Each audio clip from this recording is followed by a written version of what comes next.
Hi dear students, welcome back to the biology class.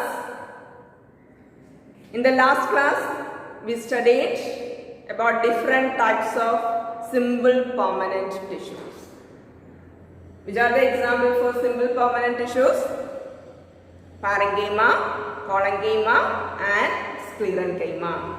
And also we have studied two types of parenchymatous tissues, chlorenchyma and aerenchyma.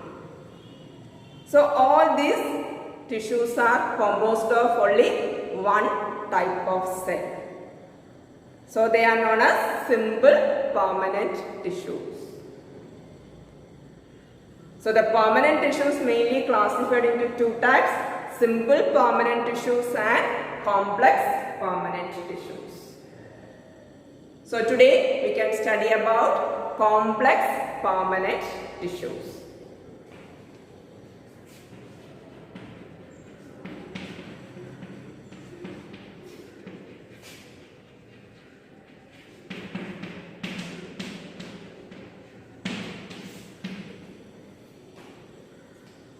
So what are complex permanent tissues? The tissues which are composed of more than one type of cells. The tissues which are composed of more than one type of cells. Not more than one cells. You know, all the tissues are composed of more than one cells. Tissues are group of cells. Here, the complex permanent tissues are composed of more than one type of cell.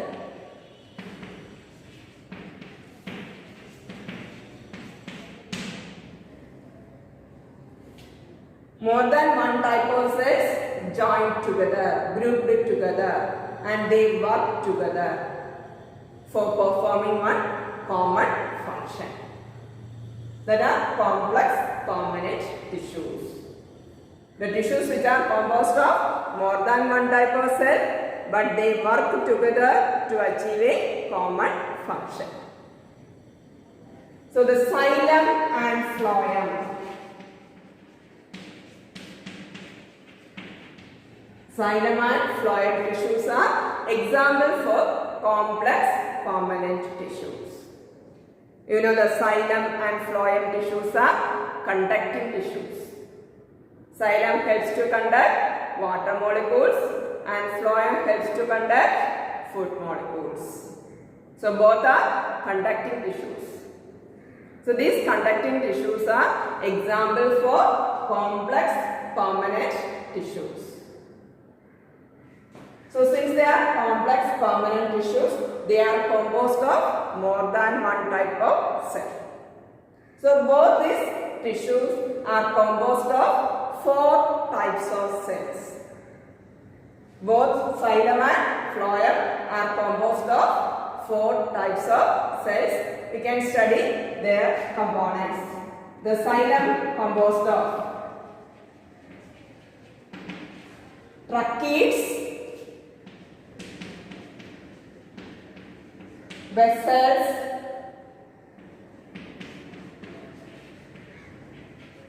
xylem fibers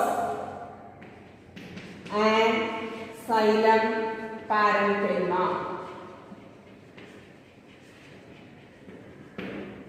So the components of xylem tissues are tracheids, vessels, xylem fibers and xylem parenchyma. Components of phloem tissues: sieve tubes, companion cells,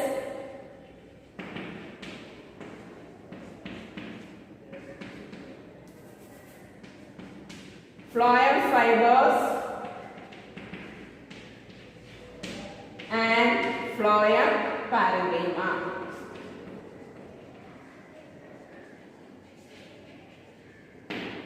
So both the tissues are composed of four types of cells.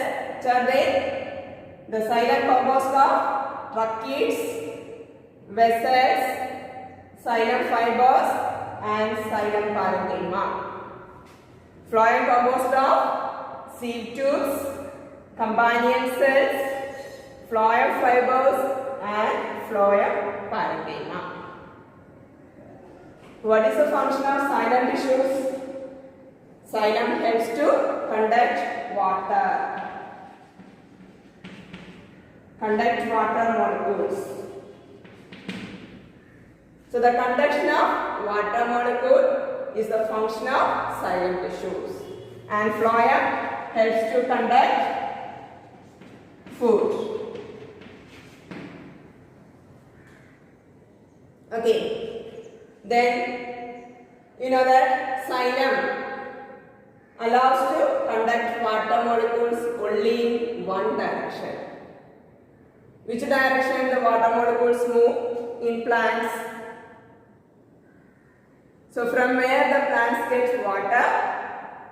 Normally the plants are absorbing water from soil. So the roots of the plant directly contact with the soil. First the roots absorb water. So in the case of one plant, one small plant like this,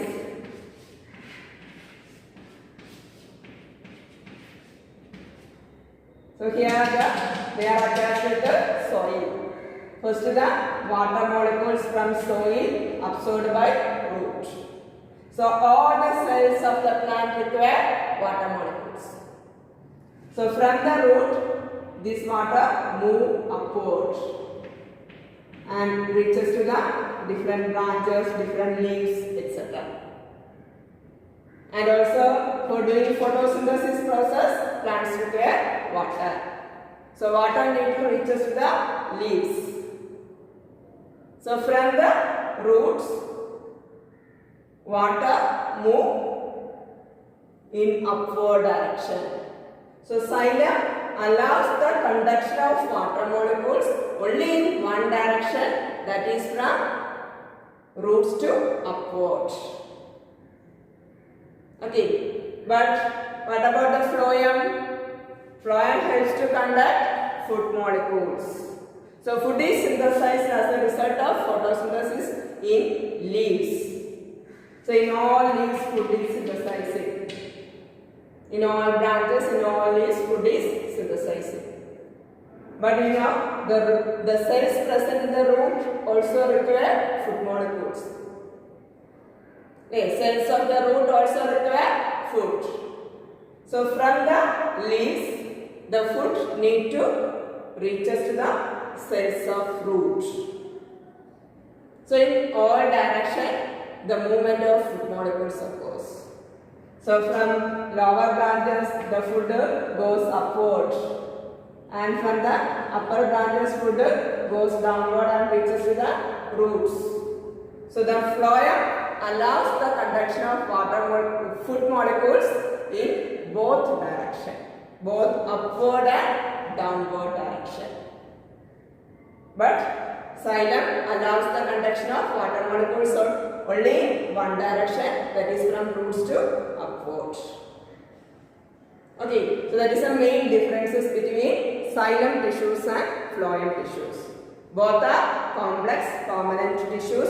Xylem helps in the conduction of water and minerals.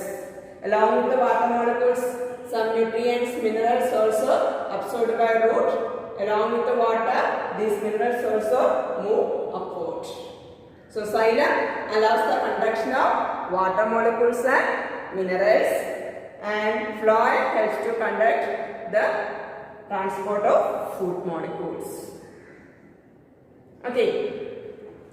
Then the components you have to study: the xylem composed of tracheids, vessels, xylem fibers, and xylem parenchyma. Phloem consists of seed tubes, companion cell, phloem fibers, and phloem parenchyma.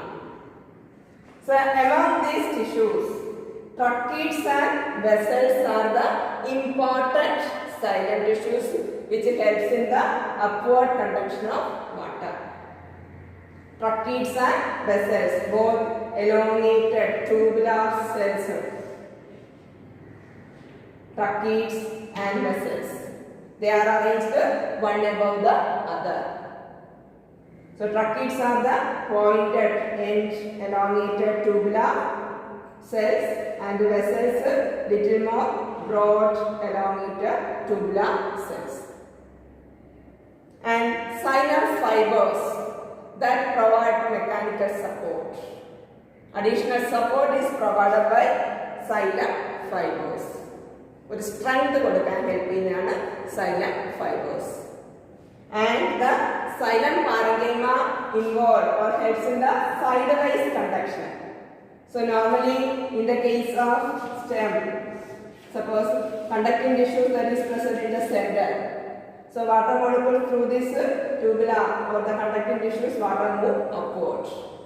But these side cells also require water molecules. So the xylem parenchyma involved in the sideways conduction of water molecules. Xylem parenchyma involved in the sideways conduction of water molecules.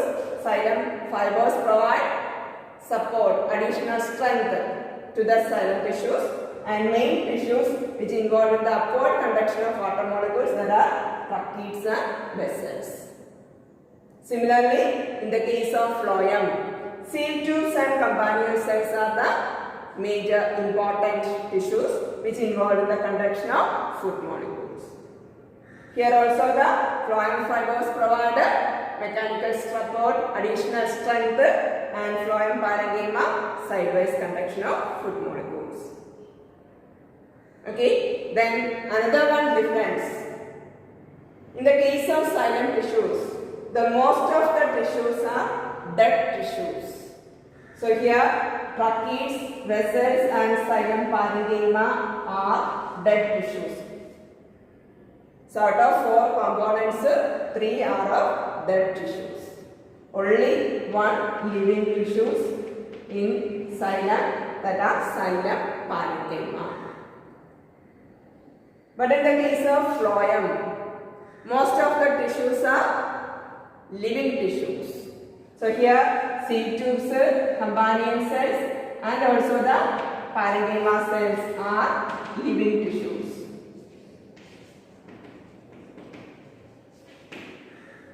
Seal tubes, companion cells and phloem parenchyma are living tissues. Only 1 dead tissues, that is the phloem fibers. Okay, here 3 are dead cells, only 1 living.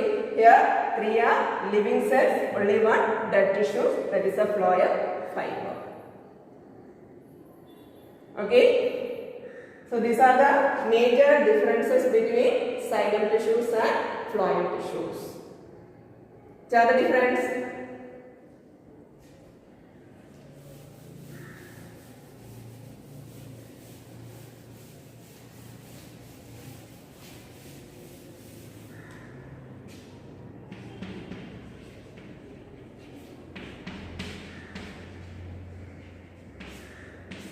First one, xylem helps to conduct water and minerals. Phloem helps to conduct food. Xylem helps to conduct water and minerals. Phloem helps to conduct food. Then second point, it allows the conduction only in one direction. Only in one direction, that is which direction? Upward direction.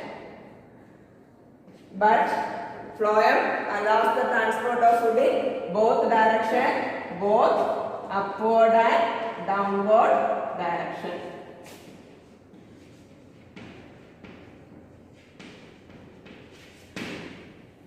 Okay.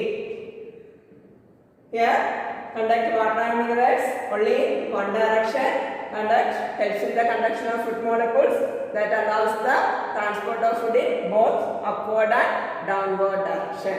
Then here third, most of the tissues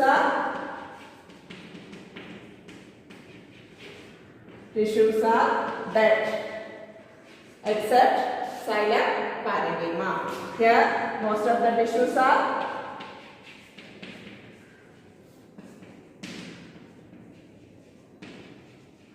living except phloem fibers. Except phloem fibers, all other tissues are living tissues. Then you can write the components also. Components of xylem tissues are tracheids, vessels, xylem parenchyma and xylem fibers. Components of phloem, seed tubes, companion cell, phloem fibers and phloem parenchyma. So what is their similarity? So both are complex permanent tissues, both are conducting tissues. Okay students? So that's about the complex permanent tissues. So in the next class we can study about the epidermis, cork cells, etc. Okay? Thank you.